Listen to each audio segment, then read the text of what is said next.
When the NFL Network began, it was 03. And that was just after you guys were placed in different divisions right then and there. But it was several years, 2 times a year, sometimes 3. And the two of you guys would be the ones meeting in the hole. Like the number of times we're like, well, this quarterback against that quarterback, but they're not on the field at the same time. It really was the two of you. What was the defining moment, I think, for both of you guys in that battle? For both of you, which one do you think it is? What? I'm gonna tell you, I never forget this, Rich. Like, Tennessee was always from 96, 97, 98, 99. We weren't good. So the only battle was me and Eddie for me, right? It was only me and him. And it was interesting because every time we would see each other, when we saw each other off the field, it was like, hey man, meet me at the bar. Let's hang out, right? At the Pro Bowl. And it's like, right. But then when we got on the field, it's like this switch. And we had this ultimate respect for each other, but we had this ultimate competitive spirit that said, I'm not losing to him. And I'm not falling on my back, right? That was the thing. Like, back in the day, like you could not get ran over. That was a big thing in our neighborhoods, right? And I'm like saying to myself. And so I think it started happening right in 98, 99. And I never forget it. Eddie and went on that run. And I think you had 403 carries that year, something like that. And Eddie ran on this run, man, Rich. And I'm sitting there and I'm like, what in the freak is going on? Like this team is thriving. And I'm calling Ozzie and I'm like, Ozzie, how is Tennessee better than us? And this is crazy. And to see Eddie take that next step, right? To go to the Super Bowl against the Rams in 99. And Eddie, I done told you this story 1,000 times. And I'm sitting where I'm sitting and I see this guy pulling your helmet, getting in this end zone. and this girl jumps up. She says, Eddie George is a beast. Rich, I got up at 3:00 in the morning while drinking and went to the weight room. I said, God darn it, I gotta find a way to this train. And I think it became so personal. If people knew the respect we had for each other, we would meet and put it and bow to each other. And after the playoff losses, I mean, this guy, the respect that we had for each other, we beat them in Tennessee.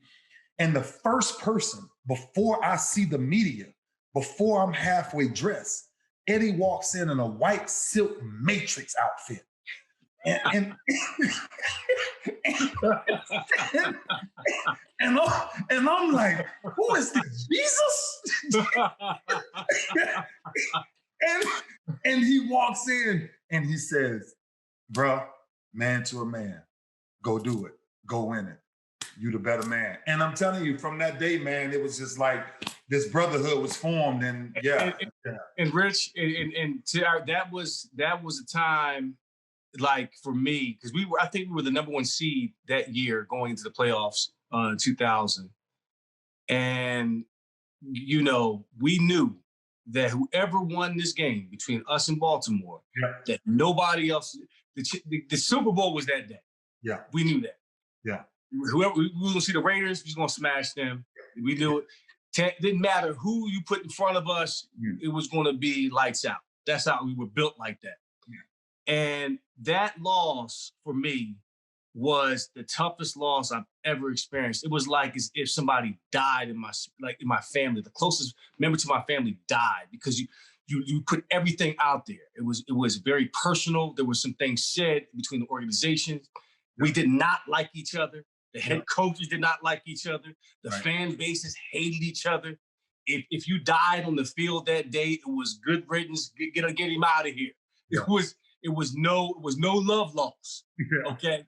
So when Ray picked the ball off in the end, it was the defining moment because it was as if that's when his career really took off because of all the stuff that he went through that offseason. We're not going to go into that. Yeah. To watch him rise above that and to become the ultimate player that he became. I mean, he was a man on a mission. There was nothing that was going to stop him from winning a Super Bowl that year. Here he was on the cusp of possibly his career, everything on the line. And then to watch that to watch his team rally around him, not just his team, but his whole city.